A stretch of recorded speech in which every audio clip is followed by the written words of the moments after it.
ಸುಮಾರು 1,84,00,000 ವೆಚ್ಚದಲ್ಲಿ ನಿರ್ಮಿಸಿರುವಂಥ ತಡೆಗೋಡೆ ಕುಸಿದು ಬೀಳುವ ಹಂತಕ್ಕೆ ಬಂದಂಥ ಸಂದರ್ಭದಲ್ಲಿ ಈಗಾಗಲೇ ಮೊನ್ನೆ ದಿನ ಜೀವರಾಜ್ ಅವರು ಬಂದು ಇದನ್ನು ವೀಕ್ಷಣೆ ಮಾಡಿ ಅವರು ಸಹ ಸರ್ಕಾರವನ್ನು ಎಚ್ಚರಿಸುವಂಥ ಕೆಲಸ ಮಾಡಿದ್ದಾರೆ.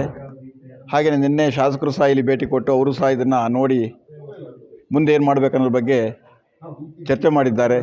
ಇವತ್ತು ನಾವು ನಮ್ಮ ಪಕ್ಷದ ನಾಯಕರಾಗಿರ್ತಕ್ಕಂಥ ಸುಧಾಕರ್ ಶೆಟ್ಟಿ ಅವರ ಸಮ್ಮುಖದಲ್ಲಿ ಇವತ್ತು ಈ ಒಂದು ಸ್ಥಳಕ್ಕೆ ಭೇಟಿ ಕೊಟ್ಟು ಇದನ್ನು ಪರಿಶೀಲಿಸಿದ ಸಂದರ್ಭದಲ್ಲಿ ಬಹುಶಃ ತಡೆಗೋಡೆ ಸುಮಾರು 2 ಕೋಟಿ ಹತ್ತಿರ ಖರ್ಚಾಗಿದ್ದರೂ ಸಹ ಕುಸಿ ಬೀಳುವ ಹಂತಕ್ಕೆ ಬಂದಿದೆ ಅಂತ ಹೇಳಿದ್ರೆ ಬಹುಶಃ ಇದರಲ್ಲಿ ಯಾವ ಮಟ್ಟದಲ್ಲಿ ಕಳಪೆ ಆಗಿದೆ ಅನ್ನೋದ್ರ ಬಗ್ಗೆ ಈಗಾಗಲೇ ಬರೀ ಶೃಂಗೇರಿ ಜನ ಅಲ್ಲ, ರಾಜ್ಯದ ಜನ ನೋಡುವಂಥದ್ದಾಗಿದೆ. ಇದನ್ನು ಬಹುಶಃ ಚುನಾಯಿತ ಪ್ರತಿನಿಧಿಗಳು ಹಾಗೆಯೇ ಅಧಿಕಾರಿಗಳು ಇದ್ರ ಬಗ್ಗೆ ಗಮನ ಹರಿಸಬೇಕಾಗತ್ತೆ. ನಿನ್ನೆ ಅವರ ಒಂದು ಸಂದರ್ಶನ ನಾನು ಕೇಳಿಸ್ಕೊಂಡಂಥ ಸಂದರ್ಭದಲ್ಲಿ ಯಾರೇ ತಪ್ಪು ಮಾಡಿದರೂ ನಾವು ಅವ್ರ ಬಗ್ಗೆ ಶಿಕ್ಷೆಯನ್ನು ಮಾಡ್ತೀವಿ ಅಂತ ಹೇಳಿದ್ದಾರೆ. ಬಹುಶಃ ಇದು ಈ ರಾಜ್ಯದ ಎಲ್ಲ ಕಡೆಯೂ ಇದೇ ಕತೆ ಹೇಳುವಂಥದ್ದು ಪರಿಪಾಠ ಆಗಿದೆ.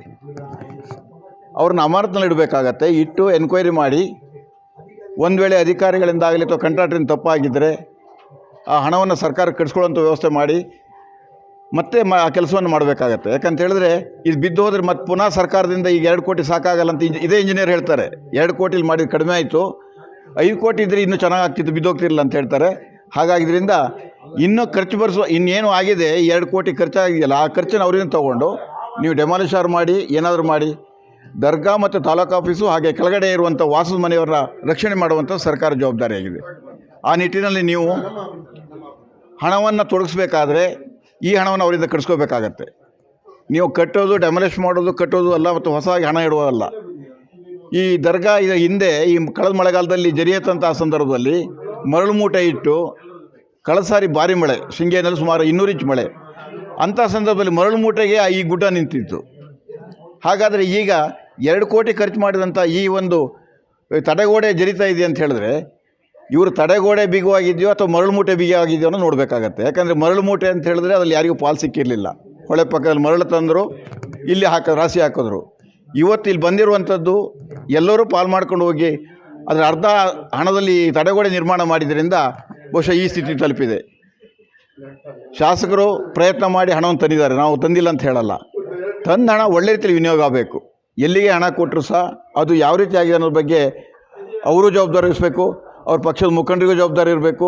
ಹಾಗೆ ಅಧಿಕಾರಿಗಳು ಇದಕ್ಕೆ ಏನಾಗಿದೆ ಫ್ಲಡ್ಡಿಂದ ಬಂದಿದ್ದರಿಂದ DC ಅವ್ರ ಜವಾಬ್ದಾರಿ ಜಾಸ್ತಿ ಇರುತ್ತೆ, ಸ್ಥಳೀಯ ತಹಸೀಲ್ದಾರ್ ಜವಾಬ್ದಾರಿ ಇರುತ್ತೆ, ಹಾಗೆ ಇಂಜಿನಿಯರ್ಸು ಮತ್ತು ಕಾಂಟ್ರಾಕ್ಟ್ರು ಇವರೆಲ್ಲರೂ ಸಹ ಇದಕ್ಕೆ ಹೊಣೆಗಾರರಾಗ್ತಾರೆ.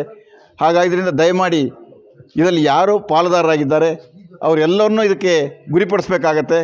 ಜೊತೆಯಲ್ಲಿ ಈ ಒಂದು ಕೆಳಗಡೆ ವಾಸ ಇರೋರನ್ನ ನಿನ್ನೆ ಎಲ್ಲ ಅವ್ರನ್ನ ಮನೆ ಖಾಲಿ ಮಾಡಿ ಹೊರಗಡೆ ಕಳಿಸಿದ್ದಾರೆ. ಬಹುಶಃ ಅವ್ರ ಬದುಕು ಇವತ್ತು ದಾರಿ ಮೇಲೆ ಹಾಕಿದ್ದಾರೆ.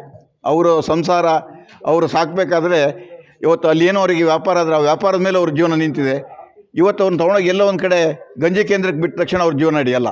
ಇವರು ಒಂದು 15 ಸಾವಿರ ತಿಂಗಳ ಊಟ ಹಾಕ್ಬೋದು, ಆದರೆ ಅವ್ರ ಮನೆಯವರೆಲ್ಲರ ಜೀವನ ನಡೆಯೋಕ್ಕೆ ಸಾಧ್ಯವಾಗಲ್ಲ.